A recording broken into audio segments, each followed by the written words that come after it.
Smart Meter Public Informational Meeting. We'd like to give you welcome from on behalf of the governing body. So we have a presentation that will explain what smart meters are all about. We'll give you a brief history, and then we'll go ahead and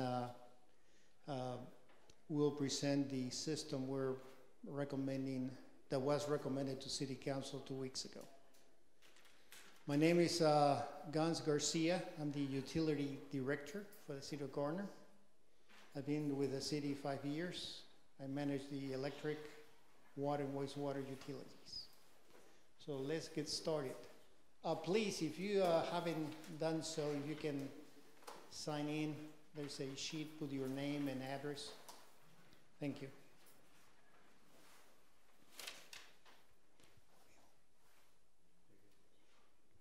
So let's, we'll give you a brief history of meters. With the advent of the automatic meter reading, that is known as AMR, that came about in the 1980s, but became more familiar in the 90s. It was a means of collecting data from the meters. That's electric and water. Then in 2002, the city decided to implement the AMR for the city. It took about 6 years. In 2008, they completed the installation of 5,000 plus electric and 5,649 water meters. Then in the AMI, which is Advanced Metering Infrastructure, was based or started from the foundations of the AMR. So right now we have over 16,000 meters, electric and water, but the water meters are about 15 years old and they need replacement. So we're looking at the AMI. So what is AMI? As I mentioned, it's Advanced Meter Infrastructure. And it's not one technology, it's a integration of various technologies. We have hardware, software, we have communication, we also have the actual meters, and what we're trying to do is collect that information and send that information to the utility provider that is the city. There's a diagram at the bottom of the slide. Basically on your left hand you have your meters. It can be electric, water, gas. That information is transferred to a communication network, which is on that cloud orange color. And then that information goes to a hosted or server. Then through the use a special software, that information is processed for billing and other uses.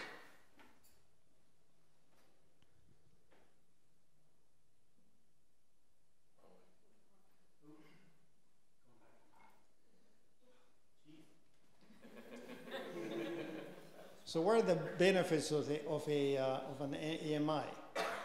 We have, from the operations point of view, we have no manual readings. All the readings will be done electronically. Then this will decrease any errors that is being done by using a manual method. Then will improve utility asset management. We know how many meters we have in the system, what types, and the age of the meters. We can detect any energy theft, and also it will be easier to manage our outages because you can get the information, as you will see later on the different views we have. From the customer, you have better awareness of your energy and water usage. You can pull the energy meter and see how much energy kilowatt hours you're using. You can also, for example, lower your thermostat and see how much impact that results on your energy usage. We can also detect any failure of the actual meters, electric or water. The billing accuracy will increase because there's not the human part of is not in the equation, and a quicker restoration for outages. On the financial, looking from the this accrues for the utility from reduced equipment and equipment maintenance cost. With the proposed system, we can identify where the outage is, and we can dispatch the crews to the exact location instead of driving around different blocks to identify where the problem is. Reduce support expenses, faster restoration, again, through the use of a outage management, and improve the inventory management. We will have less parts or spare parts or meters. Right now we have different brands of meters. We have four water brands, and on the electric we have 2 or 3. So that will be reduced to one brand for water and one brand for electric. So, so at this point, I'd like to turn over to Casa Apostolakis. He's the Vice President of NextGrid. That's a system that the selection committee is recommending to City Council. It was recommended 2 weeks ago. So, pass the presentation to Costa. Thank you.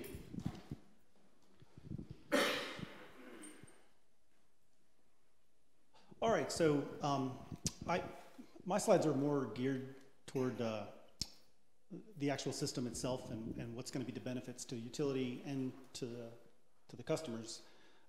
And I go into a little bit of detail, and then afterwards we can answer any questions. I think we plan to set up time to answer any questions that anybody has at the end of my presentation. So a little bit about NextGrid. This is all we do. We started over 10 years ago to develop a communication network that was standardized. We use standards-based technology. That's being weird. And when we started the company, the concept was to embrace the standards instead of proprietary technologies. So we build a standardized platform for communication, and then we build communication modules that go in the meters that are manufactured by companies that have been making meters for many, many years. So that was kind of our goal. We have 6 industry patents around how we do that, and we've have quite a few networks at this point in time, and this will be our first one in Kansas. We're very excited about that. So again, just a few of our differentiators. We built a system to be very easy to manage and operate. Again, as I mentioned, we're 100% standardized. We have a broadband IP network, which I'll talk a little bit about, and we support multiple vendors. So again, the utility gets to decide which meters they would like to choose, so it's completely up to them. They're not limited by one meter. And then we built one software platform that allows the utility, especially when you have multi-utilities, like in Gardner where they have electric and water, they can use one piece of software to completely manage both those meter bases as well as streetlight management, load control devices, outage management, and all that. They stay in one piece of software. And we are backward compatible from a firmware upgrade. Our customers that have their first meters installed over 10 years ago still run the same version support, and they use the same software. So nothing gets left behind. So just a little bit talk about overview of what our system looks like. Our infrastructure is, as Gon mentioned, the smart grid infrastructure, the meters, and some power output levels of the devices, and the radio cards that we put in the devices. So as I mentioned, NextGrid, our focus again is on the software side and the communication hardware that goes all the way out to those end meters, and all of the front-facing software for the customer as well as the utility. So that includes mobile apps for the customers and all of the mobile apps and the software that the utility uses to manage the network, all in one solution. This is just a little about our gateway. We have a patent on our communication gateway. Our gateway actually goes on the streetlights. It's very small. It replaces the existing photocell sensor on strategic streetlights, not on all streetlights. And basically, once that device powers up, it basically then communicates with other gateways and creates a smart grid infrastructure. And that's it. So what you just witnessed was the installation of a smart grid infrastructure. These devices then, the utility provisions them with our handheld, but other than doing that, they can go to the next one and so forth. and they create a communication network that allows for any type of meters, electric meters, water meters, gas meters, switches, and so forth that the utility decides to install at that point to potentially use one of these devices as a communication route to get back to the central software where the data is stored. So on the meter sides, we do support electric, water, and gas. Here in Gardner, we're just doing electric and water. Our module is self-provisioning, so again, even on the meters, like on the communication gateway you've seen, as soon as they plug it in, the module will communicate, sync with the system when they use their handheld device to provision it and scan it. We support a standards-based communication in the 2.4 gigahertz range, and our infrastructure is FIPS 140-2 certified. This is the same certification that's required for any communication device that goes on a military base. So we actually got the certification for the Navy, where we have 2 projects with the Navy where we're doing all the metering on Navy bases. And as I mentioned, we're multi-meter support. So just in radio frequency wise, this is a big differentiator with what NextGrid does compared to our competitors. Our 2.4 gigahertz frequency band, it coexists in the same frequency band as Wi-Fi and Bluetooth. So we are the same. We basically use the in between the channels, if you will, of the Wi-Fi spectrum in the 2.4 gigahertz. This allows us to be very, very low power, and our devices have the ability then to route through other devices. So we're not trying to make the highest power device we can from a meter that goes to a tower. Our devices can communicate to a next meter and so forth, and our power levels are very, very low. And on the next slide, I'll show you how low they are. So these are from the FCC FCC website, where you can actually look up anybody's device, since we are in the FCC Part 15 compliant. Our units broadcast a maximum of 100 milliwatts, but we're in the 38 to 100 milliwatt typically. The unit auto powers itself. We don't always stay in even at the 100 milliwatt range. Typically, on average, I think our units are in the 55 to 60 milliwatt range. But just these are some scenarios. An Apple Watch is 38 to 300 milliwatts when it has a cellular device on it. And obviously a cellular phone is very high. I just gave 2 examples there on the Wi-Fi radio inside an iPhone 11, which is 278 milliwatts, and the cellular radio in an iPhone XR is 370 milliwatts. So again, we stay very low. We can do this, again, because our devices are not trying to go 40 miles all the way back to one central location. So on the utility side, there's a lot of benefits. I just kind of touched on a few of them that would make sense. You can go to the next one, and I think I touched on each one. We're ultimately a software company, so once you have this network up and this data comes back, the utility can do a lot of things with this data that they couldn't do before. Transformer demand, they can actually, we aggregate data from the meters to show them what their load is on a transformer. What that really means is that they can optimize our transformers, reduce costs on the network by sizing the correct transformer for the system. The meters monitor the voltage, so it can also show them what the voltage looks like, so a voltage adjustment can happen in the system in real time.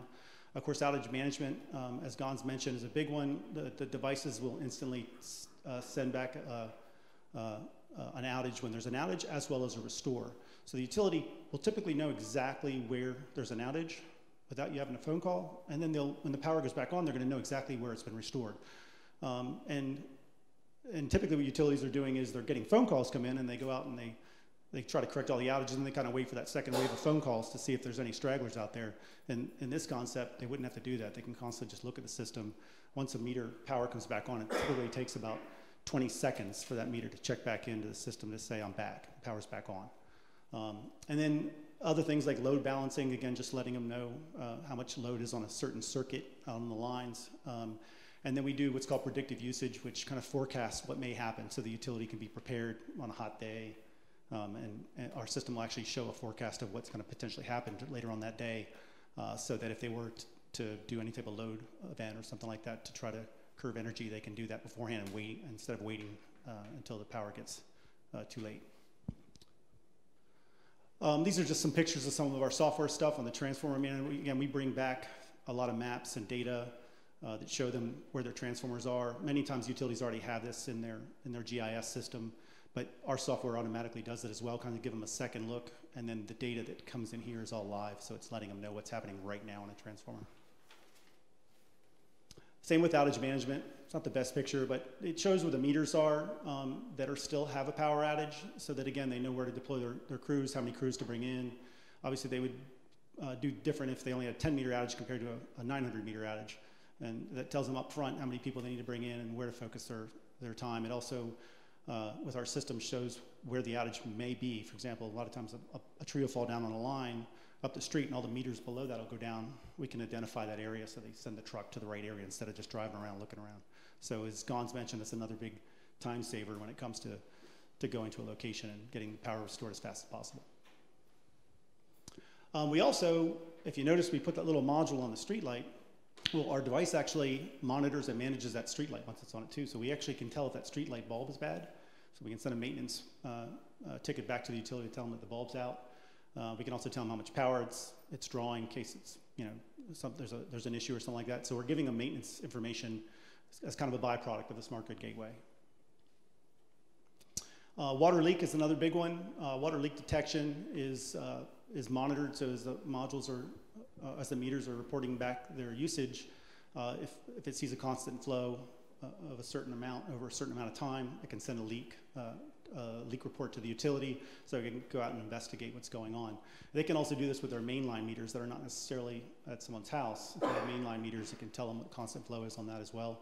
And if the meters below it aren't adding up to that, then they know they got some kind of leak on their side so that they can go out and fix that as well. So on the customer side, this is another big thing that NextGrid does, which many of our competitors don't do. Since we have all this data, we have all this system, we went ahead and extended that into an app and a portal specifically for the utility customers. So you'll be able to log in and see what's going on just at your home. So think of it as, I'm not sure if there's a portal now where they can see their billing and stuff like that, but it's kind of like that, but you're actually going to see it in real time. So if we go to the next slide here, this is just a little video of our portal. It's pretty straightforward. Once you originally log in and get into your account, it's going to let you know what's going on with the meter in your home and your energy usage. It also tells you what you're using in dollar and cents perspective. So you can set your own budgets. If you have a goal budget to say, I want my electric bill to be under $90, you can set that goal, and it'll actually tell you if you're on par with that goal or you're over or stuff like, because it does potentially predict your bill, what your bill would be if you keep using energy the way you've been so far. It also provides the ability to give you instant energy information, so you can walk around your house and turn on your heater and see what that impact is in dollars and cents. So if you think, for example, my bill's too high, something's wrong, you open it up and it says you're using $1.25 an hour, you can actually turn things off in your house and watch that drop down, and you can identify potentially an appliance or something that may be out of whack or something that's costing more that you didn't realize. That TV is really costing me 40 cents an hour to run or stuff like that. You can actually identify that all by yourself without having to call the utility and say, I think something's wrong. It gives you a lot of power. The app also shows you what your meter says. So even if you're questioning your meter for some reason, it'll tell you what the utility sees your meter read as. So you can actually walk around your house, look at it, your water meter, your electric meter, and make sure that they match, so that it's telling you this is definitely my meter and this is what the usage is. So. We also support Alexa for anybody that has any of the Amazon Alexa devices. If you install a skill, then you can ask, you don't have to log in to the site or use the portal. You can just ask Alexa, how much is my energy, how much energy I use this month? Am I on budget for my goal for this month? How much water am I using? What's the balance if I have a prepay account? Things like this. You can just ask Alexa and she'll respond back to you if again, you install that skill and allow that information to come across your Alexa. So. We also allow for you to customize your own notifications. So in the portal, you can pick if you want to get your own alert when you have a power outage at your house, and a power restore, a water leak, a prepay alerts, or as I was mentioning, the budget goals. If again, you say I want to be, at $100 or so, it'll actually, you can tell it I want you to text me or email me if I'm out of whack. So. Again, it gives a lot of power back to the customer. Customer can see what's going on. They have a lot more power to identify what's going on in their own home, that they don't need any help from the utility. and you're going to get all this information. I didn't show it, but you also have the ability then to see your energy consumption as low as 15 minutes. So again, you can see how much energy you're using on a daily basis. So for example, if you can see over the weekend, a lot of energy was being used. If you weren't home or something weird, you know what's going on. You can actually look at that data on your own meters. Okay, so I went kind of quick, but I tried to touch on a little bit of everything, and I guess we can answer any questions. Not sure what the agenda was at this point. Now is your turn. Do you have any question for us? What's some of the health concerns? It is Wi-Fi, it's radio frequency. It is. There's no health concerns at all. Well, as far as health concerns in regards to Radio frequency, microwave radio frequencies. Yeah, we broadcast up to 100 milliwatts, so we would be at the same power. I'm sorry, apologize. Yeah, so our maximum power rating would be at 100 milliwatts, which is what a typical Wi-Fi router is going to be. Cell phone is 378 milliwatts, which you're putting right beside your head. So the meter's going to be outside at the 100 milliwatts. So that would be the max power. And phone cells are known to be cause tumors and stuff like Yeah, that. Right? I don't know. You don't know? No, I don't know if that's true or not. No, I don't know that. No, there's a lot of resources out there that will tell you things like that. Yeah, I mean, typically from a power perspective, again, our system is by far the lowest. We're going to be the lowest. Many devices in your home, a remote, an IR remote in your home actually puts out a radio frequency as well. A microwave, as you mentioned, a microwave oven actually puts out a frequency very similar, I think in the 120 milliwatt range when your microwave's on. So more would be better. No, more would be less. More is better. Less is better for us. Yeah, typically. So, I mean, if everything goes to Wi-Fi, and you got everything going to radio frequency, and you're putting up a smart meter that's putting in more radio frequency, that's my point. Well, it's technically the same. It's broadcasting out there, but the meter's only going to broadcast when it has a read. It's not like your Wi-Fi in your home where if you're watching Netflix, it's going to stream all the time. So how many times is it? I guess the word would be pulse. The utility can set that, but I think typically every 15 minutes it sends a 50 byte message, which takes 4 milliseconds. And that's electric. That's correct. Right? And Water is typically once an hour on the water side, on the water module side. And those signals, are those able to be monitored by anything other than your software? Well, those signals get broadcasted only to the gateway. So from an encryption standpoint, everything's in that FIPS encryption, and then it goes. But it's broadcast, so it could be caught. Oh yeah, no different than Wi-Fi, but it's encrypted at that point. So it's the same WPA2 TKIP encryption methodology, and it's a meter read at that point. So if you even open up that packet, you're going to get a register and a serial number. You're not getting a John Smith's house at 123 Main Street. No, but would you get the reading if you were sniffing on that? Not if you're just sniffing. If you unencrypt it, yeah. You have to unencrypt it too. Oh, absolutely, yeah, absolutely. And again, it's no different than what your Wi-Fi would be broadcasting into a bank. We're SSL, so it's. what's the lifespan of the new meters? 20 years typically is everything. Our products are all built with a 20-year mean time between failure minimum component piece in the NextGrid products. Meter manufacturers typically say the same thing. I mean, I can't speak for them, but NextGrid products do. We do a 10-year prorated warranty on our products across the boards. And all of our again, we have projects over 10 years, same devices, and we still have less than 0.23% failure rate over 10 years on the products that we've installed 10 years ago. I was curious about the instance of increased fire hazard and if there's anything that you do to prevent any surges. Yeah, that's a great question, and we do. So, Can you repeat the question? oh, sorry. She asked in regards to a fire hazard. The meter itself, it's really nothing to do with AMI, but if the meter itself, obviously it's power. Power flows through the base of the meter. It can produce heat. It does heat up. We actually have a temperature sensor in the meter. We monitor that temperature that brings back, and we actually provide alarms to utilities. We actually saved a home, we believe, in Marblehead, Massachusetts, that got very, very hot on the ocean side, and the salt water. It was a meter probably there for, I don't know, 15 years or so, and it was the actual meter base was corroded. But it was going upwards of 200 degrees. Alarms went off. They went out there. They pulled the meter, and the whole meter base was corroded, so they replaced it. So. Do you have a surge protector on? As the selection committee, that was one of the things that we required was the temperature, because on the other side of the heat, to protect from that, was the freezing side. So that if we know it's getting close to a freezing, so if anybody's ever had a meter freeze, we'll have an alert so that we can hopefully catch that before any freezing would take place and send staff out to try to prevent that from happening. So that was one of the reasons why NextGrid was picked. Was on the same topic, do you install any surge protection on the lines? We don't do any surge. You're talking about the meter base. The city would need to do that, then, or? I'm assuming you're talking about like a surge protector at the meter base to protect the home. Yes. Yeah, I don't know if you guys. We usually don't. Right now, we don't have any surge protection on those meters. Okay, and how is there any looking into that, or finding out how much that costs, or finding out if that can be an option? Usually, most homes have a surge protection in their panels. But like up the line from your home?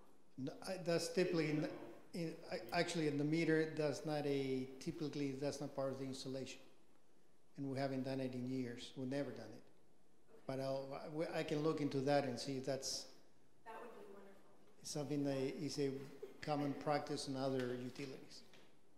You have a surge protector in the box, in your breaker box. It says a 200 amp service, that's your surge protection. So nothing comes beyond your panel. Okay, I was reading about how it needs to be up the line, the electric line from where it comes in. So I'm not an electrician. I mean, I can speak to if it's surge that's happening, there's no, where you're talking about, the breaker will stop that. But if it does happen too, the meter will monitor that it happened. The meter captures instantaneous peak. So if a surge did come, then that data is going to at least go to the utility to say there's something going on. Same way with voltage sags and swell. That's another big one. You know, a lot of older homes and stuff like that with the panels, you turn your lights on and the lights dim and stuff like that. That could potentially be a voltage issue. The system will monitor the voltage at the meter as well, letting the utility know if there's any voltage sags or swells that are happening. How will it affect if you have old appliances in your house? Is there more of a, since it's newer technology, will it have any? Yeah, that part hasn't changed. The metrology on the meter side is still two connected legs. So there's nothing different there. There's a CT, a current transformer, that's around there's like, think of it as a solid wire, and there's a CT that goes around it, and it monitors energy. But that's the way metering's been going on forever. Well, not forever, but for a long time. It's the most accurate way. But it doesn't touch the line. It kind of monitors the current through that bar. So that part's, there's no change. I also, some of them had talked about on the fact of the meter readers will be gone, right? And nobody will come around. No, I'll pass that for a question to Amy. So I'm Amy Foster, and I'm the business services manager, and so I actually manage the meter readers. And so even at the onset of this project, that has been one of the concerns across the board. And so no, they will actually be utilized for data management, analysis, all these alerts that are coming in. The current staff that we have inside can't monitor and notify and deal with all of that. So we still will have a technician who will respond, someone who's watching this data all coming through now because we're so much smarter. And then the others will be incorporated into our organization, into other fields. We've already started working with them on where their interests are and how we can move them into something that they will enjoy doing, not just availability, but where their interest lies, and try to work them into the flow of the organization. So I can confidently assure you that if you talk to any one of our meter readers, I try to assure them of this at least weekly, that this was not a job replacement for them, that it will put them in organization and better utilize our resources to help our citizens is the plan. So. I guess with this new technology, if there would be a natural disaster, a mass outage, would there be enough people in our area that would know how to repair actually will not affect our line maintenance crews by any means. And I actually feel like we're going to have more resources by putting them out there into other fields, but yet we're one organization, so we can pull them back in to utility billing anytime we need. And that's on the record, right? So Amy, you say that some of the current meter readers will be monitoring for outage. So when there's a service outage, that won't be tying into the SCADA systems and setting off alarms? This will be an entirely separate system that will be alarming? We presently have a SCADA for the operating the feeders, monitoring the breakers and transformers. It will be separate from that. It can be integrated, but I don't have any plans to do that at this point. So with the data that the software allows you as the city, as the utility provider to have, will there be a view that would be aggregate that we could see as a city, as a community, that you could have an hourly update or a 15-minute update that we could see just consumption? I mean, that's something as consumers we should be able to see how much power is being used. So like a dashboard system. It's like a dashboard system. Not necessarily. And maybe also for outages, we could see that maybe half the city is down right now or something like that. Yeah, that's exactly it. And that's up to you guys. Yeah, I was gonna say, We don't have that, but there is a. But you could provide that data. We have an API that provides that exact data, what you're saying. Like, for example, if you wanted to put a map on your website that said this area's got 400 outages and so forth. Again, It's very aggregate, popular. not my street or not my house. Right. But maybe Yep. neighborhoods. That's exactly what it works on. Yeah. That's pretty cool. That's a great idea. I love it. I'm all on that. It's awesome. I think that's a very cool idea. So. What is Rich told me no, we can't. I asked us, he's extra. Not for Jeff. What does this mean for billing? So for billing, I know in previous meetings, one of the questions has been that a lot of people say that this will make their bills go up. I will tell you when you do research on that and what that means is we have meters that are old right now. And when the meters that we have now get old, especially in water, they're gear driven. And so the gears no longer are recording your water consumption at 100%. When these meters are placed in, they're going to be 100% accurate. This program isn't changing your rate structure. Ordinance done that, I believe, back in July. So we will be implementing the meters. They'll be 100% accurate when they go in. Your rate structures, however, I will say, are changing in January. You're seeing a 2% reduction in electric, all residential customers. Your electric rate is going down. Once your new meter gets there, your consumption could go up based on accuracy and how old your meter is now. And so that is what that means. However, we're going to give you the tools that you can manage that and see, like he was saying, if you want to turn on your furnace and see what happens to your meter, we currently do something we call a breaker test. We send somebody out, we make you shut off all your breakers, we turn one on at a time and see what happens. Make you turn on your fridge, make it kick on, see what happens, to try to find out, what your energy vampires are. With this system, you'll be able to do that any time of the day you want, right down to a lamp. And so you can kind of control that and bring your usage down, because it's all driven by what you're using. And with your water rate is going up 3.7%. I always hate to have to mention that, but it is. However, that is not because you have a new meter. That meter is just going to record your consumption as you use it. It's just that it's now 100% accurate because those gears no longer exist and are not recording accurately. And so when we see that rates are going up because of this, it is not the case. It's based on your consumption and it's actually accurate. But we're hoping to be able to utilize this system as a means of conservation too. One of the keys that we have too is when you have a leak, if it's undetected, you do not know it until your bill comes. Manually, we read every meter. It takes us all month to be in your yard, read the meter, and send you a bill. So that leak has now happened during your bill period, plus the next 15 days it took us to get you your bill. And so now, as soon as there's continual water flow, we're gonna set up parameters. You can get an alert if you want. If not, we're getting an alert, and we're coming to you to say, hey, it looks like maybe there's something going on here. So we're hoping to save our natural resource of water and our citizens' money by being able to alert you in real time how it's happening.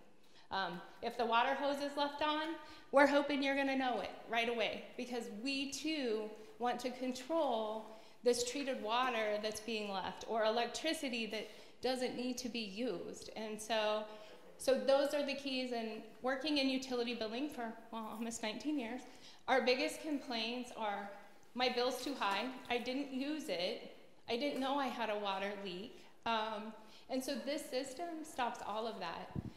The next biggest one is estimation, ugly word. And so with snow, we estimate. If we can't get to the water meters when it snows, we estimate them. Staff turnover. I don't know, for my 19 years, 3 times since I've been here, I've lost 2 meter readers in July. Miserable to have to estimate somebody's usage in the hottest month of the year. And so with this system, that won't happen. One of the other reasons that I voted for next year was that if they don't get a read, they don't estimate a read. A lot of the systems out there will create an estimated read, and then it'll catch it out next time. Just like if we were out there doing it, their system don't do that. It sends us an alert, says, hey, we couldn't get that read. Why? We try again, we didn't get it, we send somebody out there to figure out why. So there will be no estimation anymore. Yay. So again, that's on record. And sir? So on the water alert, it had a 24-hour. Is there a way, if it does an hourly pulse for the water reading, is there a way to set it at a 6-hour mark? Yeah, as a consumer? Yeah. Obviously, they can set whatever they want as a city. As a consumer, you can too. Because water's a bit tricky. Oh, sorry. It is, but I mean, you know if you're watering. And that's exactly it. To you, you would know, but they'll probably set a blanket one that's going to be 24 hours, because if not, they'll get a lot of false. If you're filling your pool up, you know it, and the utility won't. So. Correct. But yeah, you can customize it. Okay, I have a couple questions. So my first one, I mean, you hit on a couple when you were having your speech. So I'm worried about like throttling. So like I have a water system, and so if I want to water, and I know that water is a high commodity here, and you ask us to conserve at certain times during the year. So are you going to throttle my water if I choose not to conserve because I'm on a Monday, Wednesday, Friday, and I choose to? So I'm worried about that because I've heard of this happening in other cities. So that's the first question. No, at this time, there's no plans. For one thing, we have a step rate system. So if you choose to use it, you choose to pay for it. And so the more you use, the higher the rate is. So that's even in a time of non-water conservation. So if you choose to water your lawn, that's your business. Now, if they determine that we're in crisis mode, I think we had it 2 years ago, water restrictions for conservation. And that's just because we don't want to not provide drinking water. But so, no, we will not use that system to control your water usage. Even when we're in in a conservation mode, it would actually be based on our ordinance that our city council has set and what the restrictions they put on you. The system isn't going to control that. It can't control that, yeah. Yeah. Okay. Yeah. So my next question was around the cost portion of this. So you're saying that we have about $800,000 of lost revenue, which is what is helping pay for the new meters going in. So where have you seen the lost usage from? Like what section of town? Is it business? Is it residential? Where are you finding the losses are coming from that is then causing us to choose new? In other words, who's going to get the higher bills? So the crazy part is most of our meters, worked a change out program, and so we did mass change out in 2004 and was completed, I believe, by 2006. So most of the system is aged. So unless you're in a new development, I would say that most of your meters are not reading 100% accurate. And so most of them are in excess of, well, 14 years. So. What happens to, now my next question is, you got the new developments, new houses, new businesses, you've put in new water meters, new electric meters, and then what happens to that new equipment? You've changed to smart meters. They will be replaced with the new meters as well. And the reason for that is to have a consistent system. But what happens to your old ones? I mean, the ones that you just, a house was built 6 months ago with a new meter in it. Now you're going to throw that meter away and put in a smart meter? We can email it. And so, put it on your plan. Out of Rich's garage. So depending on the age of those meters, there is sometimes a market for that for other communities. And then also they can be scrapped out for the metals that are in them. There is a price for those. And so the design of that hasn't happened yet on what we will do with those meters that are newer. We have talked about should we keep those meters, and I will be honest, I said no, and the reason for that is to have a consistent system so it reads the same. Because different water meters especially, and different electric meters read differently. And so what happens is when you set them up into a software system, if you don't read them all the same way, it can read a different decimal point.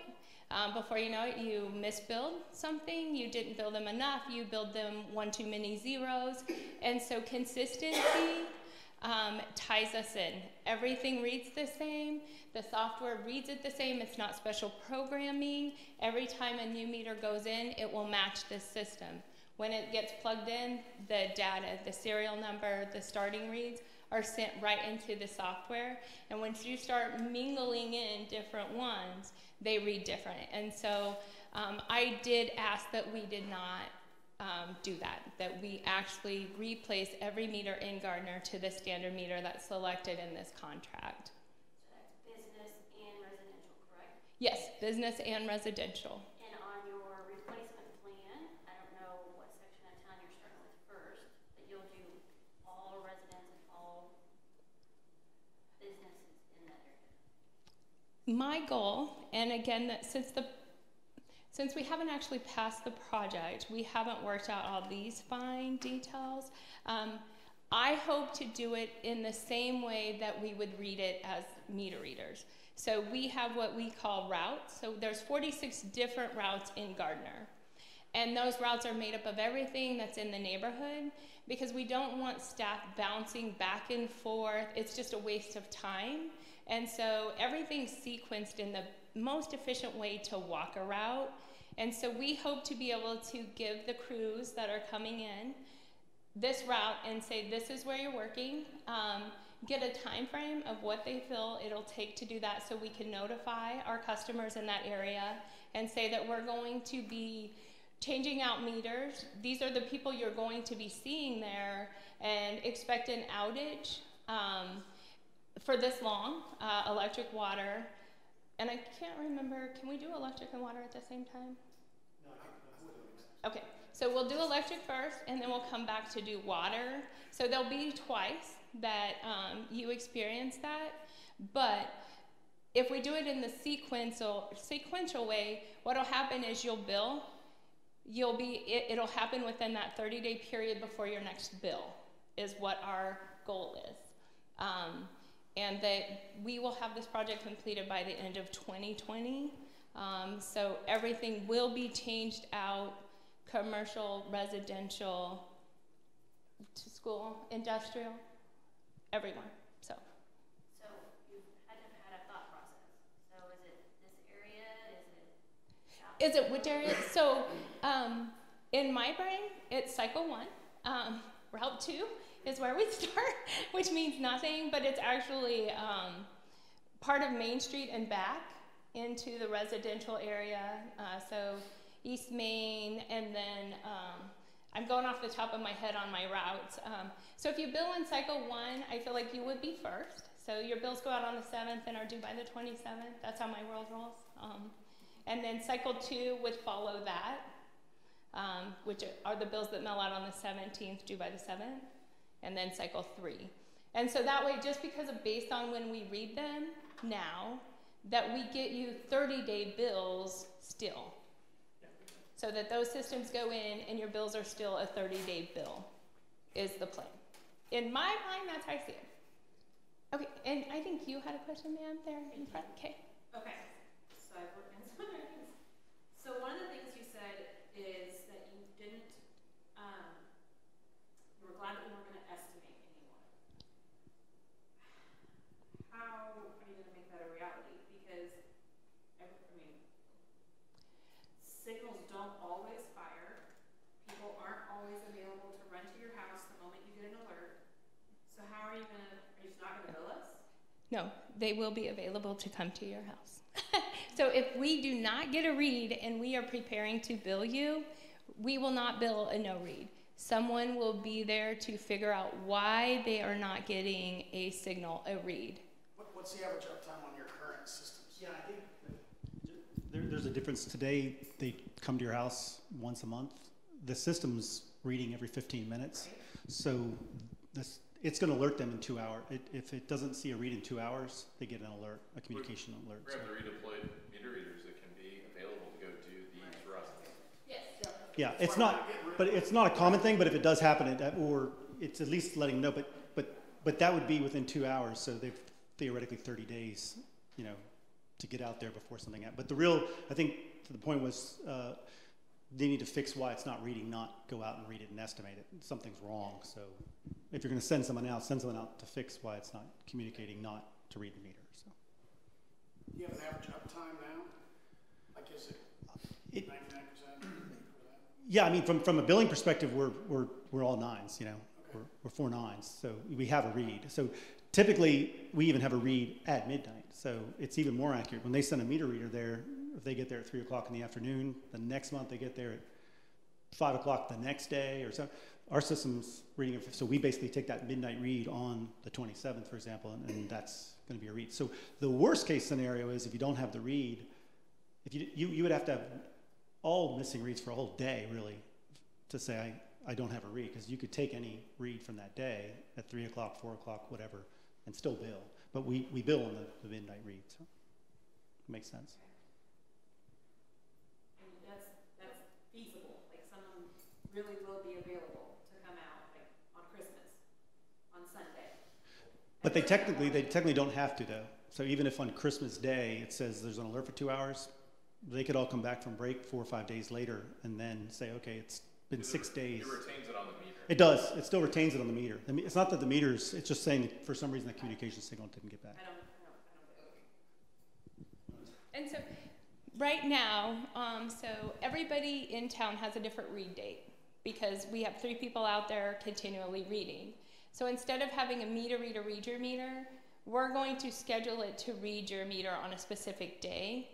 And so that read becomes your read date on your bill. And so, like, we wouldn't schedule for your billing read to come on Christmas Day. Okay. And so it would be Monday through Friday based on when we would have read it if we were sending a human out to read it. But what if it did go down on Christmas? No one's going to be there to get the alert. So I don't understand how. Oh, so an alert that there's no read or that there's a power outage? Something like that. Okay. Like the signal went down or something. So the alert system can be remote. And I think so. there's some confusion. Okay. Yeah. If the system says there's an outage for 2 hours, it doesn't mean someone needs to run out there. It just means it's alerting you that it's not getting communication. It may come back in 24 hours or whatever. So typically, it's just letting you know within 2 hours I don't see a read. But it's not scheduled. In other words, the system is always reading, and it's always sending the read. So even if worst case scenario it was on Christmas, they don't have to do anything because when they came back, even 4 days later, the meter still has all the reads. It's just it didn't transmit. They would come to my house Well, no, then they would come and fix why it's not communicating. But then all those reads would instantly come back. They're all in, it stores 90 days of history in the meter itself. Okay. So even if they came a week later, because they said, oh, it's going to be billed now in 2 or 3 days, they've known that there's been an issue. So, Okay. so when they get out there, They they can get someone there within 90 days. within 90, that's exactly it. Then you'll get every 15-minute read for all 90 days back. Everything will come back. Okay. Yeah. Can I ask another question? Sure. So then, is there any data from like beyond 90 days? Not in their main CIS system, just like they know your billing right now for however long you had to count there, they'll have that still. The meter itself just stores 90 days. And in our portal, will we have? I'd say, well, your portal is talking to the CIS system that has the history. So as long as it's uploaded to them. That's correct. Yeah. Forever. A year's data. Forever. Okay. Theoretically forever, as long as you have the the customer portal. That's correct. And who's storing that? That's stored. Yes, that's our utility billing software, which, so right now, if you log on to your citizen, it's actually called Click2Gov for our utility billing software that we utilize now, or if you go online and pay your bill, you can also look at your history up to 3 years. So that system will still be intact in recording all of this, and so you'll still have access to your utility account through that site. And so that history will still be available to you. Okay. I remember I did that for the census. The census was asking like, how much did you use over the past 12 months? And they wanted all that information. I remember I logged in, I looked at the bills, and I did all the math. So that will still exist. That will still exist, yes. And that exists because you already have it. You already have it. Right, and that is the system we will still be billing you out of. The difference is how we're getting the reads to create your bill. Okay, what is it? Okay, I remember using that. Yeah. Okay. Okay, sir? This kind of a nuts and bolts thing. When that guy comes up to put my new meter in, how long am I going to miss Blue Blood reruns? So for electric, less than 5 minutes. Yeah. I'm guessing 2. Yeah. We're just talking about minutes. Yeah, taking it out and putting a new one in. Yep. And the water issue. That should be a little longer in my brain. Yes, the water could take a little bit longer. However, most generally, water service takes a little longer because you're having to dig out a pit. But they have to dig it out to get your meter out to shut the water off. So the hard part should be over, but it will probably take more than 2 minutes. We would guess on a bad one that might be tight, maybe 15 minutes. So no long term, no, nothing. For 3 hours, No. without water. No. It wouldn't matter, just tell me you won't have water for 3 hours. Right.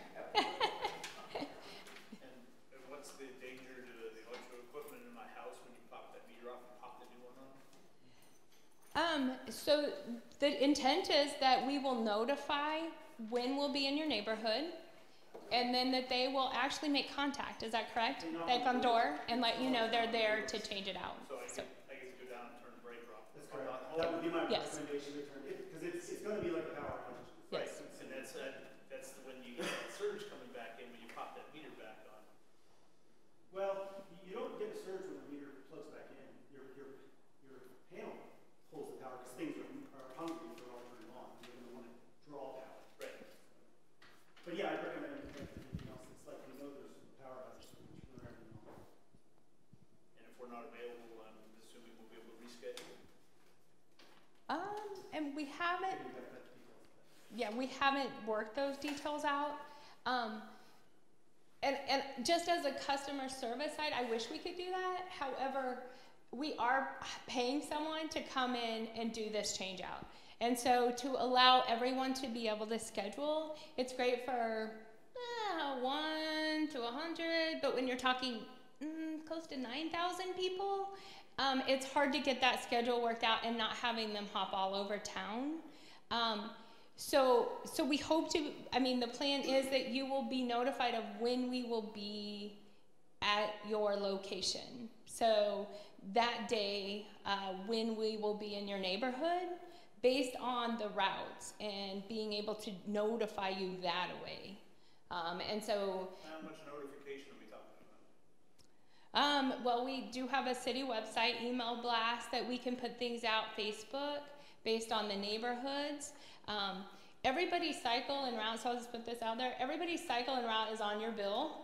And so in our terms, we do everything by cycle and route, just because that's how we currently read the meters, and that's how the flow of our city works in utility billing language. And so I would say that with the email alerts, and Danica, I'm going to call you out back there, is great about Textcaster, Facebook, Twitter, and so that when we get the program written on how it all works, that we put out there what that notification looks like. So I hope as much as everybody needs to prevent us from trying to schedule 9,000 customers. So. What are you going to do about snowbirds? People that go south for 3 or 4 months. Some of them have left, you know, some of them leave all times, different times of them, and they're gone. Their place is pretty well, you know, the water. Oh, so shut down? Now you can Yeah. monitor from Texas. You make sure you Yes, don't leave. yes, you can. So, You make sure you don't leave now. It's a good thing. No, I think so you're talking about the installation? Yeah, when you're switching out, and the snowbird is not, the person is not there, they're gone, say, to Texas, what's gonna happen with their place? It shouldn't, it would be almost just like a power outage now, or something, because the usage would be limited on what you're using now, so you shouldn't be running a full load. So when they switch it off, yeah. They don't need access to the inside wall. They will not need access, no, it's just at the meter panel. No, it's at the meter panel. Yeah, so not in the house, no. Yeah, you don't go inside your house. But it won't bother it, I mean, you know, when you pull that, all of your stuff goes I think she's worried like so her refrigerator. Oh. When you pull it, her refrigerator. It goes down and then comes back on. Check to make sure that everything fired back up. I mean, Yeah. that'd be a good thing. And so it does, I mean, and so for a smart meter system, I'm not sure this will be a good question for you, so that I know too. Currently, when we have meter staff out there and they do turn on a meter, they do watch to see what happens. So is that a possibility that when it, because it's going to plug in and tell us it's active, correct? And it's going to populate that record now that that meter is on our system, and it won't do that if it's not connected. Is that right for the power up? Yeah, everything's the meter part's the same. So whatever structure you have for the meter, that part's all the same. You still watch the register. Okay. But anytime anything powers off inside the house, it may not power Back up. on. But that would be for a power outage. Correct. And Yeah. so you would probably need to have a local person go run by and make sure everything that's Yeah, you want important. to do that 200 power outage there, right? Correct. Yeah. And now she'll know when they happen. He's been Yes, waiting sir. for- Sorry. I have a silly question. All these meters that got all these rusty gears and stuff that's going bad, I'm assuming this $800,000 is in our favor because we haven't been billed properly what you're saying. Correct. Now that we get this new fancy meter on and we're going to be 100%, we're kind of get a double whammy. You're going to hit us with a new meter that's going to be reading accurate, plus you're going to lay a 3.5% more water in, raise. Is there any thought down the road, instead of raising the rates in Gardner every year, maybe reduce them a little bit? And the other thing, you had mentioned that this lady ahead of me up here, I see on Facebook, these people, I have a $150 a month bill. Next month, my bill's $500. I mean, can you explain how that happens, if, other than estimating the bill or whatever? And it happens, I see it regularly. They will go from $200 to $500 and they're raising, you know what? It just seems like we're just getting hammered with the new technology, which is fine, and it's going to be accurate, which I assume, but then here comes the rate increases, so you know what that's going to do to the bills. So I'll cover for the rate increases. I'm Rich Melton, I'm City Council Vice President, and the rate increases happen because we have things that we have to implement. So the thing is, your fresh water is always going to cost a lot because your wastewater doesn't cost anything. Wastewater is, whenever you flush the toilet, we don't charge for that. So the way you offset that is any of the infrastructure that happens because of flushing the toilets. Since we can't collect revenue on that, you collect it on the water side. What's my $50 sewage charge every month that I get on my bill? The 50. How can I pay more for sewage? Yeah, I know. Well, I mean, I'm saying. Run water through my faucet. Right. So, well, and you're right. They do charge the $50, but I'm just saying that there are. It's a cost of doing business of whatever we send the water out to. So when we had to, because of the water shortage we had a few years ago, we had to expand the Hillsdale water treatment plant to make sure that we had enough volume of water. So that's going to increase the water rates short term because we are building this new plant that's going to, what is it, like 6 million gallon capacity or something? 7 million. So it's going to increase your costs initially to get that in, and that's why your rates are going up, because we've got to charge for that increase. So that goes up every year, because every year it seems like water rates go up. Now last summer we had a great summer, so the 3.5% is based on last summer that we had 40 inches of rain. I mean, well, I understand we don't drink any of the rainwater. It's not treated, so that's where you're paying for treated water. No, I understand that. So, I understand that. But if I got 40 inches of rain, I didn't use a lot of my sprinklers, did I? And you didn't pay for it. And I bid the devil's, no, I did not. Right. It just seems like the rates in Gardner, water and electric, are horrendous. It's astronomical. It's crazy. I've got neighbors pay $500 a month utility bill. Well, and here's the thing. Those neighbors, if you go in their house, I bet they've got the air conditioner running, the TV's on, they got 10 kids playing computer games, and so there's a lot of draw there. I understand that too. So that you can't, we just throw out an analogy, it doesn't work. It's got to be, we've got to know that we're doing it. This smart metering thing is a great idea. I'm ready to just go up there when my kids are doing something and go click and go, hey, look at that, I'm saving money. I mean, I'm like, we're going to be Amish by the time this thing's implemented. So I'm excited about it. So, but that's the reality of it, is the water rates are going up. And let's be honest, what's not going up? Everything increases in price over time. We see it in the water, we see it in the gas. I mean, well, actually gas has gone down. I'm excited about that. But anyway, everything else, because of inflation, tends to go up at some point or another. There's always another cost increase. Material costs go up, labor goes up, insurance goes up. It's all passed down to the end user. Welcome to being the end user. Wasn't that water rate supposed to go up percent annually for so many years? Wasn't that said sometime back? Yes, that is the case. And I will say that 10 was in, but I will say that we budget, so we do a budget and a forecast. So one of the recommendations that was approved for that too was that was based on a rate study with the water treatment plant that Rich talked about. And so, but that will be reviewed every year with our budget and those forecasts. And so it could be revisited. That yes, they did vote it in based on what the 10-year projections are, but anything can be revisited, especially when you're talking budget and all the things that are coming and the changes that are coming here. It's all based on an estimation of what we feel like our future brings to Gardner. And so as things are developing and citizens are moving in, prices of what that infrastructure looks like, those things all impact the future and what those budget numbers look like. So that 10 years can change. And so conservation, those kind of things, and not having to expand, and good uses of our resources, I mean, they save. And those cost savings, because we are government, are passed on to you through our budget every year. So I would definitely pay attention to where those things go, and that hopefully those things can be reflected through your utility bills, because it is based on consumption.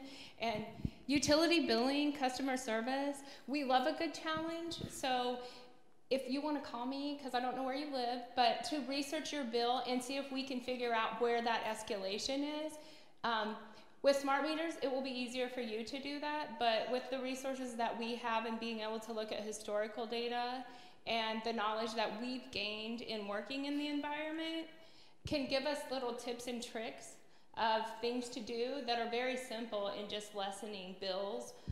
Or if there is a problem, we're pretty good at helping detect where that might be. And so we all love to do that. So give us a call down at utility billing, and we'll send somebody out. They're all going great. We're going to be busy tomorrow.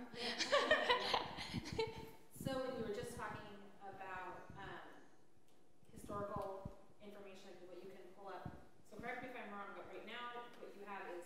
1 read per house per month Yes. for 3 years.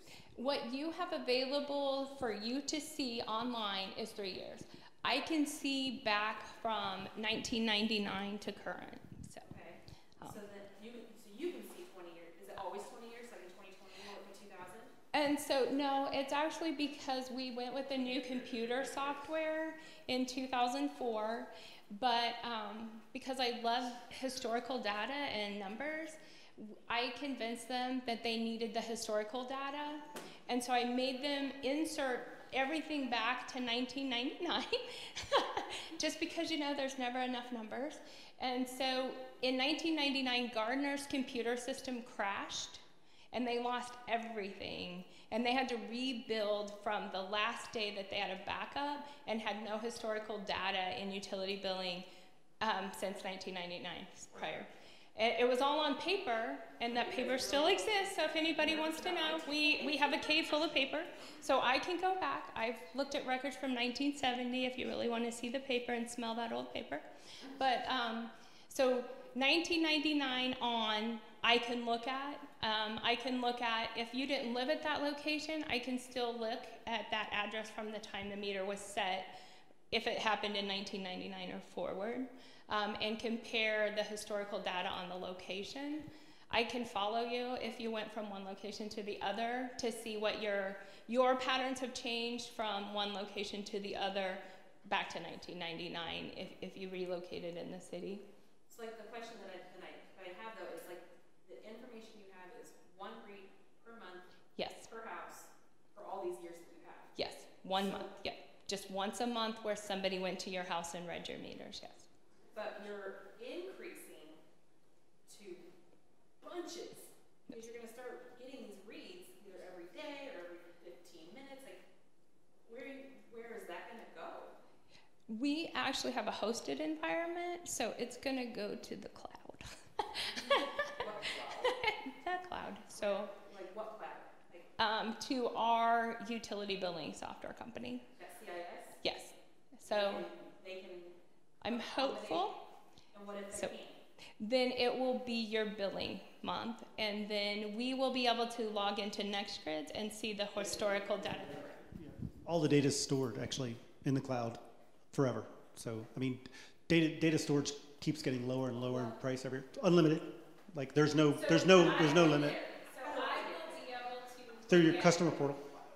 So I can go back beyond the 90 Yeah, days. we're talking to the from the smart grid system. Yeah. Yes. You could go back forever in your customer portal. And how secure is the cloud? It's when you say the cloud, it's the cloud's just an unlearned term. It's on a database in the cloud, stored in the cloud. It's stored in the same encrypting technology that would be in your bank, that your bank stores all your bank transactions. No different at all. It's all IP-based, server-based infrastructure. And right now it's all at Google's cloud as far as the actual. Access to that information from my Yeah, it's not that easy. You have to log into your IntelliHome account, and then that IntelliHome account goes through the CIS to get authentication to go back to get that actual data for your account. So there's encryption. It's not open in the cloud where someone goes to a website and says, give me all this stuff. So like if I want to Multi-factor authentication. You Yeah. will have to set a customer access point to be able to log in, just like you do now, to look at your data or pay your bill online. You have to have certain information tied to you and your utility account to be able to set up a customer user to be able to get there. But that's one of the things I'm interested in with this is, you know, like so like you said you wanted it to be fully functioning by the end of 2020. Yes. So like let's say that my neighborhood just happens to be early onset. Mm-hmm. And we're able to like be like let's say we're good to go in May. Okay. And we've got June, July, and August, obviously hot months, air conditioner out, we got yin yang. Now let's say in May 2021, I want to be like, okay, we got through the summer, we're really paying attention to conservation efforts. Now I can get access to 2020's usage by having some sort of additional user We're tying them together, yes, yes. So it will get you access. Yeah. For that special access, but then you can give it to my account. Yes. You'll probably have an enrollment. Yes, we'll have a protocol set up for that when we write the program. And so, and I apologize because we didn't write the program because we wanted to get the project first and not spend staff time writing a program and utilize resources to write what the program looks like for our citizens and for our staff actually as well, and how those things will work, and then the informational of setting up your porthole, how the notifications will come for change out, installation instructions, and so those things. So those things will be coming once this passes, if it passes. So. Okay. I have another question. Totally different subject. So there are some people that are concerned about like the RF and that kind of stuff. I'm personally not, but is there going to be an opt-out? So that kind of goes back to the project hasn't been written yet, and how our city council governing body, the citizens request, staff. I will tell you the research I've shown is that there is a cost related to that. And the reason for that is because now you're taking a system and putting something different into that system and creating a manual service. So now somebody's going to have to come out, read your meter. The data, the analytic part will be missing because we won't have that information. And so that hasn't been decided. There's not been a directive yet, and I feel like that will be part of the project writing or the actual program once the project passes, is that would be where the communications come from, the directive of our governing body, the UAC, the Utility Advisory Committee, and the public, that would all be considered. Okay. So I happen to work in Ottawa at Michigan Community College, and I know that they did smart meters there. Mm-hmm. And so I called the utility office about that, and they don't charge you for opt-out. And so I didn't know then, have you talked to them? do they require a medical order? Nope. They didn't require anything, you could just opt out? You just opt out. Okay. So yeah, so I would say that would be one that they would have us look at. Okay. So that was not one that I actually looked at. So, okay. But. Okay. Are there others in Kansas? Yes. I just knew about Alex, they work there. Yes, there are. And the majority of them are actually in Missouri. Okay. And so Blue Springs, I believe Lenexa was one, and actually, so I actually assigned this to someone else to check for me, and she's not here tonight. But and so, and I don't know that I got that file either, but I can get it for you. If you get with me after, I can get your information and send those to you. Okay. Okay. Okay, and then. Okay, so you talked about it right now. You have historical data that we do read once a month. So I go back and I can look at my monthly. On our new system, it's going to be reading it, what, every 15 minutes, you said? For electric. For electric. Okay, so will I have historical data that's more accurate as in daily? You'll actually Yes. see the 15 minutes. Yes. Yes. For every read that's collected, yes. No, so now we're in the future. We're 2020, 23, whatever. And I'm looking at July and I go, well, what was I doing last July? I go back to last July and look at every day what my It'll overlay years. So if we have customers that have like 9 years of data now that they can overlay, look at a month and say, well, back in 2011, this is how much energy used that summer. We also store temperature data, weather data, so in the overlay, so you think, oh wow, it was great. Oh, but it was 70 degrees. Yeah. So it normally kind of makes sense. So a lot of it, I mean, it's pretty intuitive when you go in there. You can identify stuff. I'll tell you a little story. In one of our projects in Pennsylvania, very small utility, 2,500 customers, 3 employees for the utility total. We put the system in, and a lady came in right after we were done. I just happened to be there, and she said, something's wrong. My bill's $60 a month, every month, on clockwork. It's 94, there's a problem, something's wrong. And so I was standing there, and the director looked at me and was like, and I said, well, you can look at the portal. She never logged into it. So we looked at it, and she was very consistent, and then there was this weekend that it just spiked up, and like you could see Friday at like 6 o'clock, the whole weekend until Monday morning. And he said, what happened? Look at this. What happened on, whatever it was, June 23rd weekend? She looked and she goes, okay, answered. And we were like, what? My grandkids were all there. I was out of town. Yeah, forgot about that. And they brought their Xboxes and big TVs and whatever. Okay, fine, thank you, goodbye, But it's just, you can see that kind of data, and then it reminds you, as opposed to a bill that's $90, something's wrong, so. So. An interface for Alexa. You ever think about it? We're Google, yeah, we're actually building it right now. So it'll be probably available by the time. We're doing a few other things. We're integrating with the BMS thermostats as well, portal, so it relays if you add, again, it's up to you, not the utility. If you add your thermostats, it'll show you when the thermostats turn on and what the impact is with your bill, so you can actually see overlays of, my thermostat was on, thermostat was off, things like that. I'm excited because I looked on the internet a long time ago. There's a device, I don't know, I looked into my box and I could read because I turn things on and it tells me. Now you're getting it free. And that's $280, things like that. Use a couple of space heaters. Yeah. And I've always wondered, is that a true thing? Am I getting my money's worth, or is it better just to crank the heat up a little bit more? So I'm excited. Walk around, turn things off. Okay, we're not using this light anymore.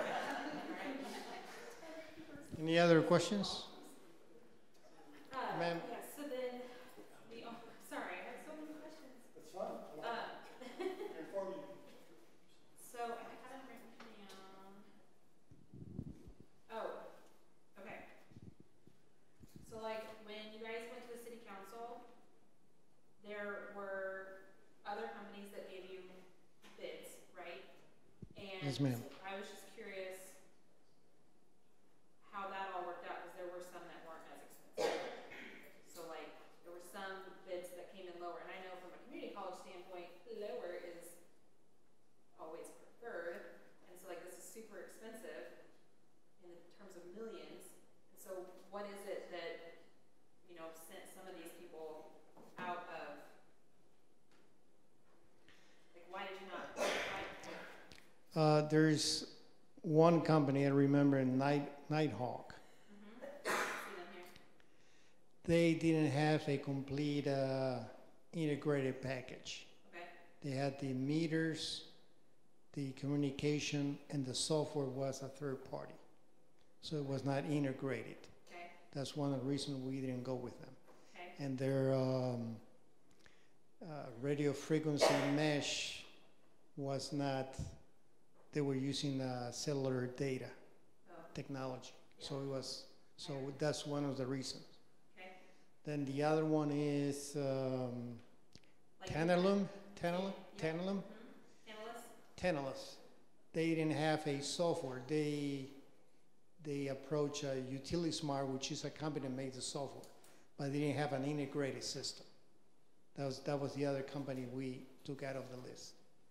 They didn't have an integrated system. Like they didn't have the computer. No, they were different. Third party that will provide this and will provide the communication, and then you can get your own meters. With NextGrid, they're providing everything. Okay. Software, communications, and the meters. Okay. And installation. Then with Landis and Gear, their price doesn't include new meters. And they were the high. They were the second highest, I believe. The highest. They're 4.2 million. And then Core and Main,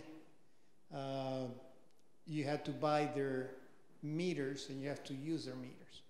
With NextGrid, well, you can use Mueller, General Electric, anyone. Gotcha. So you can use.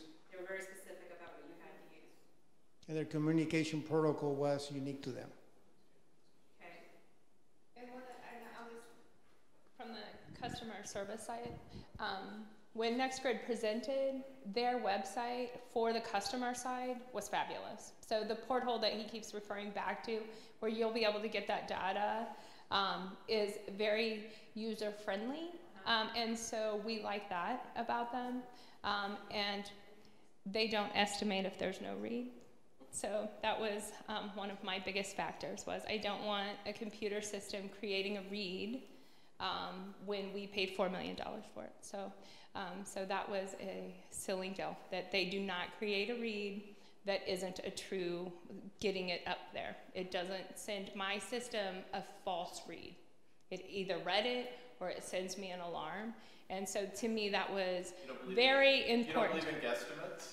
Well, and I'll be honest, I stand behind man-made estimates, even though the computer does it, because we do go back out and correct it.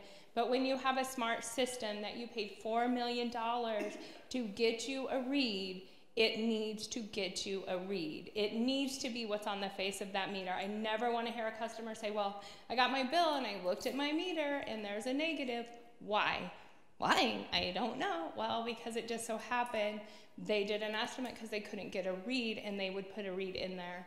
And yeah, that just made me cranky, is what we'll call it. And so, so that was one of the key selling points. And then the mesh system, the equipment in the sky is way less for NextGrid than any of the others that were presented. One of them, we would have had 50 cell phone devices. They're not really cell phones out there, but 50 of those in our community sending signals to get reads and paying for that. And so the monthly cost or the annual cost really carried over.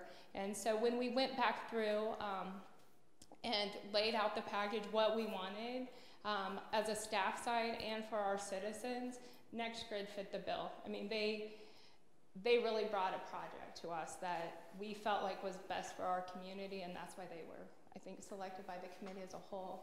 And we have another committee member here who was a strong advocate for NextGrid, IT director. So he felt that they brought the best solution IT-wise. So.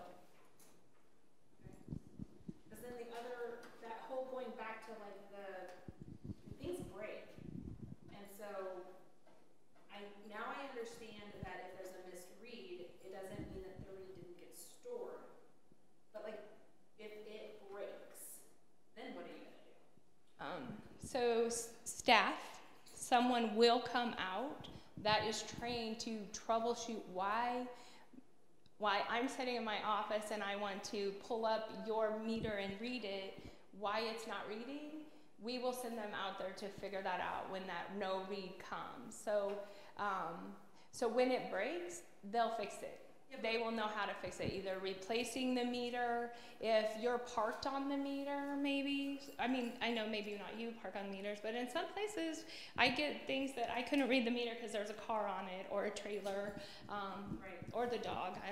Sometimes the dog house is now on the meter. Earlier, But you said that if you got a misread on Christmas, you wouldn't send anybody out until a couple of days went by. What if it was broken on Christmas? And so when you say broken, it's not shutting off your power. So I'm not sure if you're referring to, so if you have a power outage, we're going to respond to that immediately. But if it doesn't send my office a read on Christmas Day to my computer,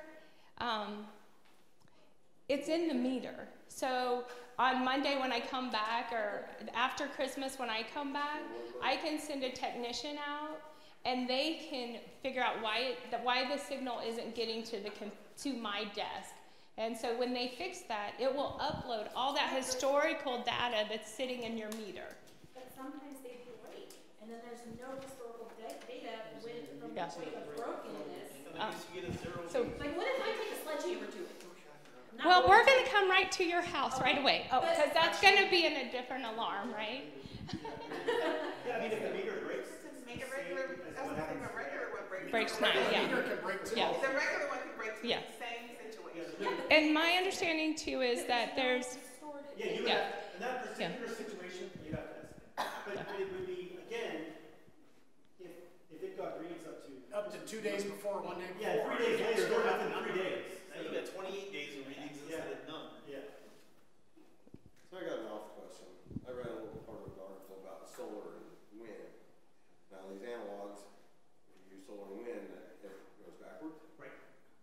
So, but on using smart meters, you can't tell if this is going backwards. Oh yeah, absolutely. Yeah, the meters that they're purchasing, the meters that are being installed are net meters. So they will read backwards and forward. 2 different registers, not just one register, 2 independent registers. So even if you got a generator in your home, for example, and you turned it on, plugged it in, and some power went out, you could look even, you can see it in the customer portal, but the utility is going to see how much energy you put back in the grid. Yeah, so if you did do solar, and there was I don't know if you have a program, they could actually then see how much energy you're giving to them and when you're giving it. Would you be able to see that on like on your app? Yep, absolutely, yeah. I want to reiterate, I guess, back to the question about the conservation of water and on odd, even days. If somebody was on odd and they were water even, you would charge them accordingly, a rate hike? Is that what I said? So we have a water conservation ordinance that says that if they see the governing body puts in a water conservation, there's different levels.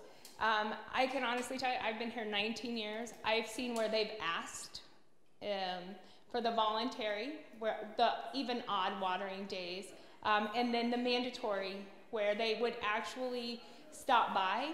If somebody in the city was out and about and you were watering on an off day, say your irrigation system was running and water was running down the street, they would stop and ask you to shut it off. No fines or no higher rates were in place. The ordinance states that the governing body has to vote that in. So that would be in a crisis mode where we are in such a drought, everybody's watering at the same time, that we can't keep up to provide you treated water, that it's taken our system down. However, they have approved the 7 million gallon a day water treatment plant. They're putting in 3 million gallon a day right now. They're starting that project now, right?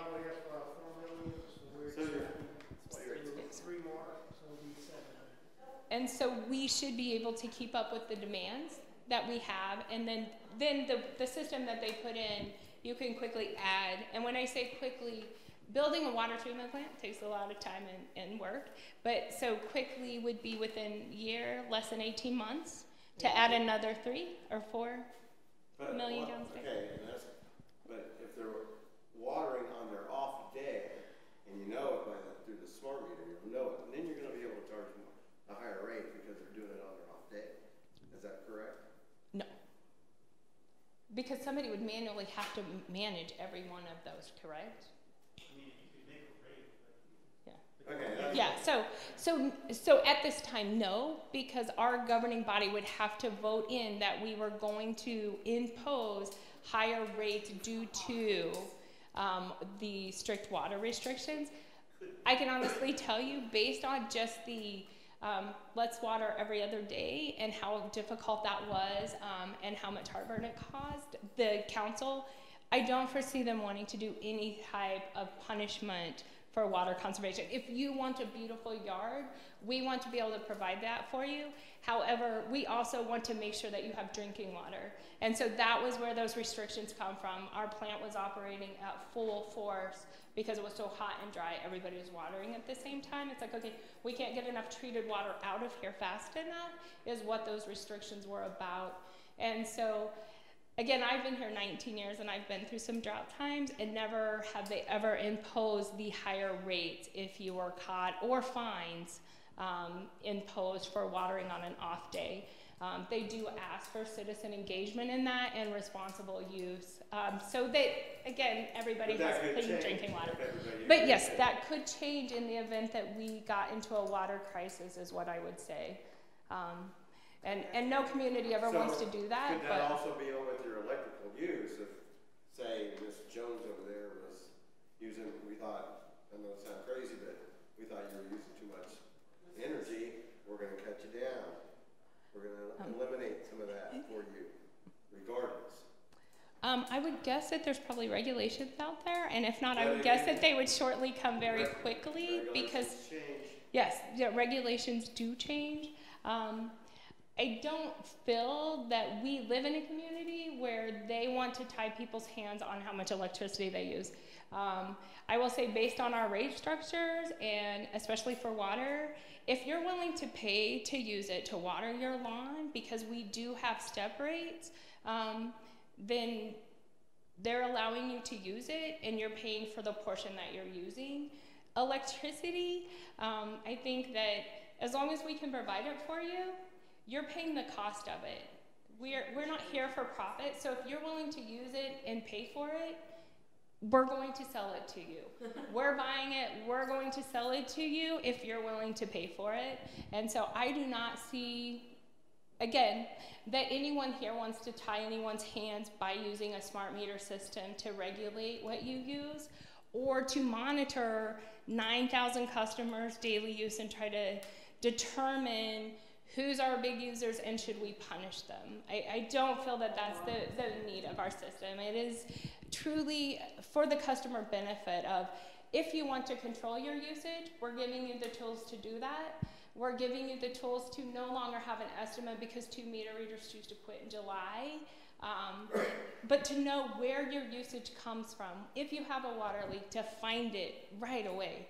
It is a good it's a natural resource that when you have a water leak, it's treated water, it's drinkable, and it's going nowhere. When your toilet is running and it's just going into our sewer, it's treated water, and it's getting treated at the wastewater plant. So if we can stop that, to me, that is the value of the system. We can put a dollar amount on it, but I guess I'm a little environmentally sound and want to be able to help our customers because it'll save money in your pocketbooks too.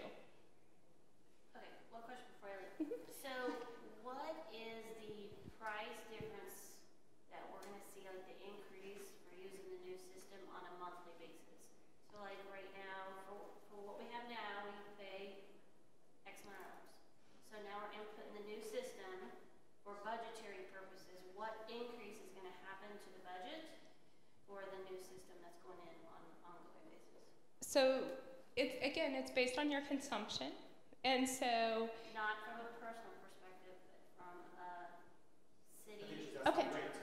So the electric rates, and not based because you got a smart meter. They were coming whether you get a smart meter or not. Electric rates are going down for residential customers 2%. So your electric rate, so your per kilowatt hour is going down 2%. I don't care about that. So my question is about the budget with the city, that the city administrator makes the budget.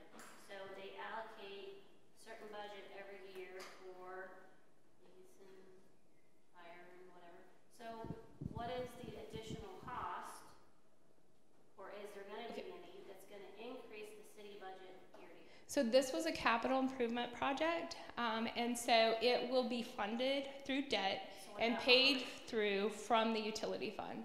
So $3 million of it is coming from the electric utility fund, and $1 million of it is coming from the water fund. And that's what's paying for the project. And then that project is actually paid for in just like a loan payment that you would make. But you have monthly payments that you're going to have to pay for software usage. That amount, I don't remember what that was. That's minimum. Yeah, They're like, buying the system. Yeah. You're not going to have licensing fees from year to year. It's $30,000 a year. It's not a number. And that's the software package too. So that gives you access to their porthole, their data, all those things that he showed in his slide, and giving you access to that data. And us using their collectors and routers. But the meters, we own the meters. And so that's an annual contract. So it would be the $30,000 a year for every year you run out, and that's in addition. That's your cost. What part of that is the additional hit to the financial budget, to the operational budget for the city? So for the general fund, we're not getting rid of headcount, which I don't want to get rid of headcount, right? Right. And so it impacts the electric fund because it directly comes through electric revenues and water revenues. So it's through your utility bill. It's not paid through any kind of mill levy, sales tax, no general fund. It all is coming from the consumers. So the people who are using the electric and water, that money that comes in maintains those funds.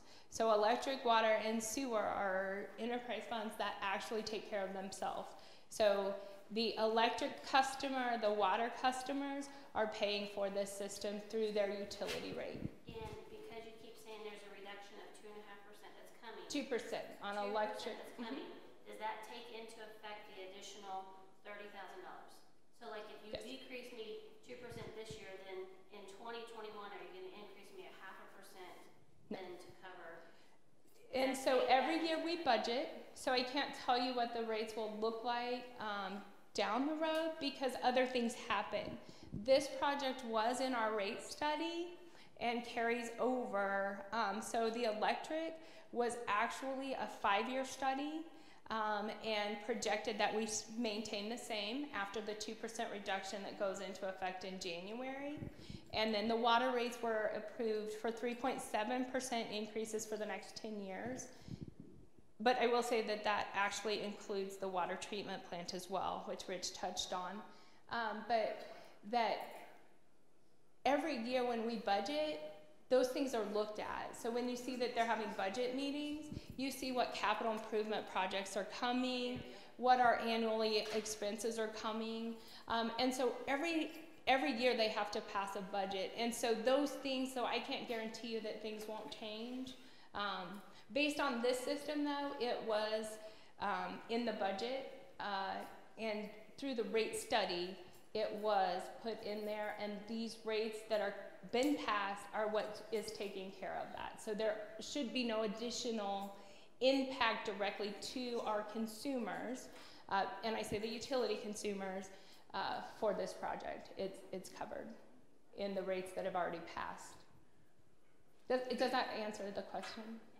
So Okay. I'm a finance person. What's that? You're a finance person? Perfect. Yeah.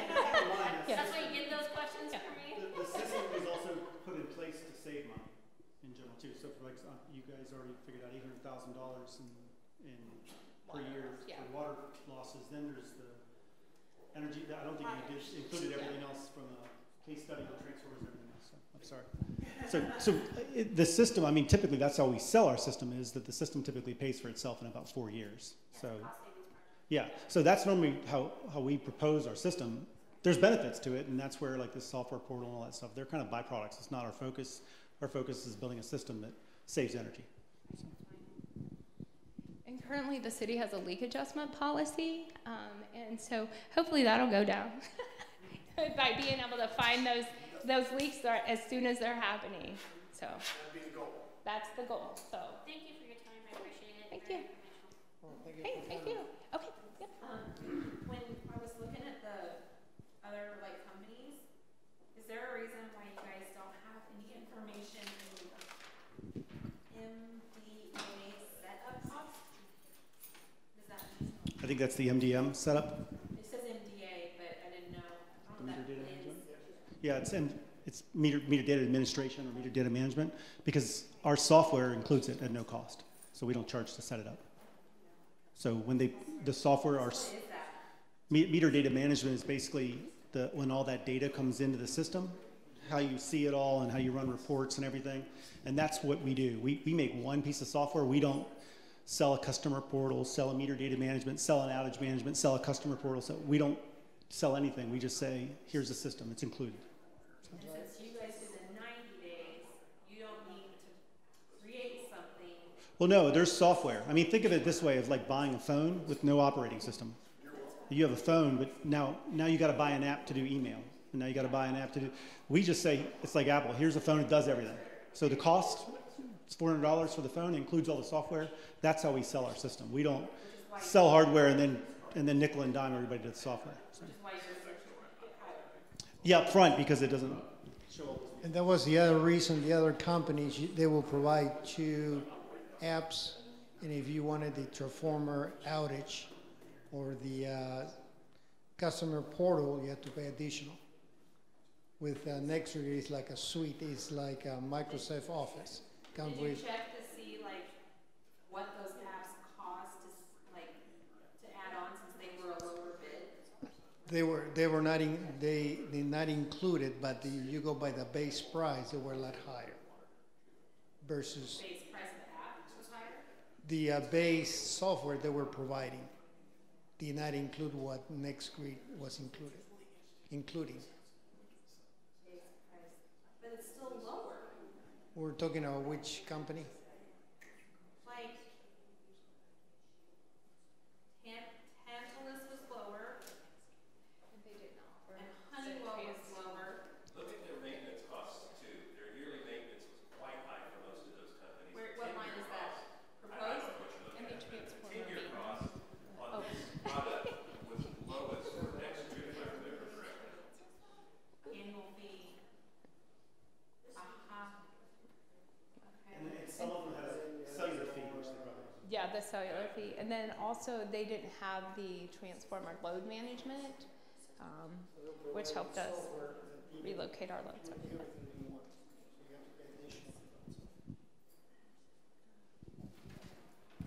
Microsoft Office, you find you get Outlook, Right. Excel.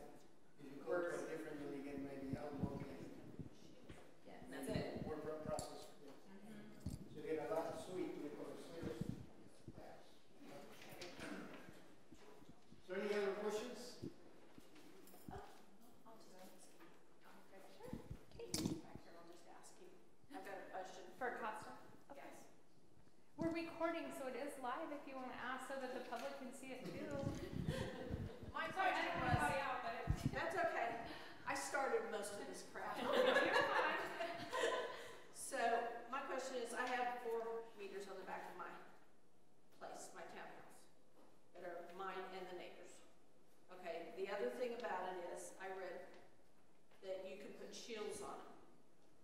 Can you shield your system for me? So that I don't have 4 of those being ping, ping, ping, ping at my No. back door. There's no such thing as a shield. If you shield it, then it doesn't. It's like if you shield your Wi-Fi route at your house, then you can't get online.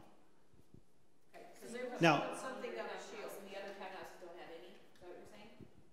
Well, I have a townhouse. Right. And there's 4 of us in there. All 4 meters are on my back wall. Is there anything? Well, technically, the back metal of the meter base, when the meter's in there, is theoretically a metal-based shield stopping signal from going back. I mean, I'm not sure natural there's one shields. back there.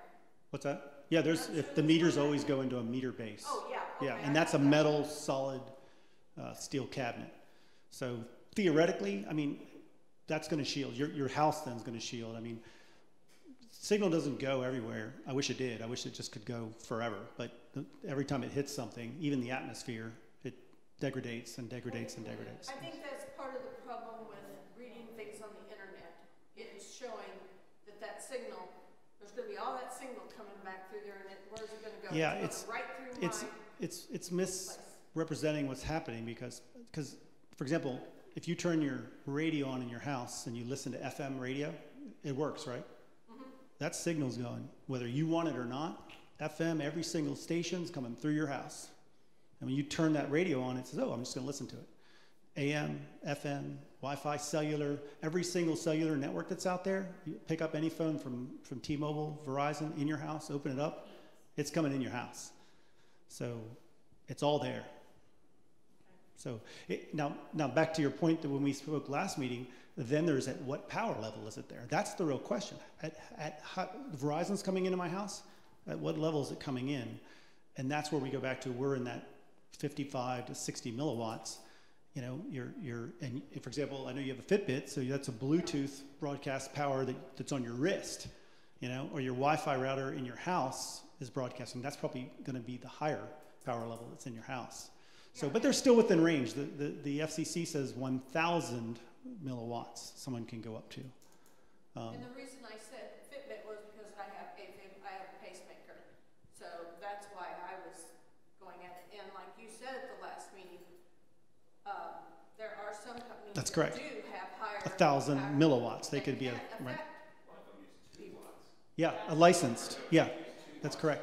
And that's where I was saying last time, there are systems that, and I'm not trying to say that they're bad or whatever, but they broadcast it 2 watt. You can have, it's another conversation to have, but it's not us. You know, we're in line with most common devices. So the conversation we can have is around, I'm the same as your Wi-Fi router or your everything else that's in there. I'm not in that 1,000 milliwatt or into the licensed spectrum of 2,000 milliwatts or 2 watts. So, and that's where it's pretty high. So. Even even though it's low, is it possible to install these on each individual townhouse instead of having to grab all four? Well, the module goes in the meter and reads the meter, but it would be the equivalent, the same thing as your neighbor has a Wi-Fi router. I'm sure do you have a Wi-Fi router at your house? Mm-hmm. So when you open it up, do you see your neighbor's Wi-Fi routers and stuff when you go to connect? You should look, you'll see them. I might see Yeah, you'll see them. If you open your laptop up, you're gonna see, yeah, you're gonna see, and those are a higher level. And the same exact frequency, same 2.4 gigahertz, exactly the same. Yeah, yep, we're standing under it. So, but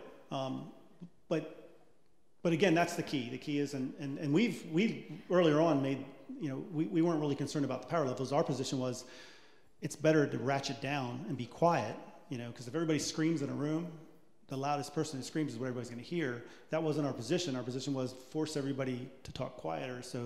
And that's how our system works. So it keeps ratcheting down. We have some networks that go all the way down to that 30 milliwatt because they don't need to go up.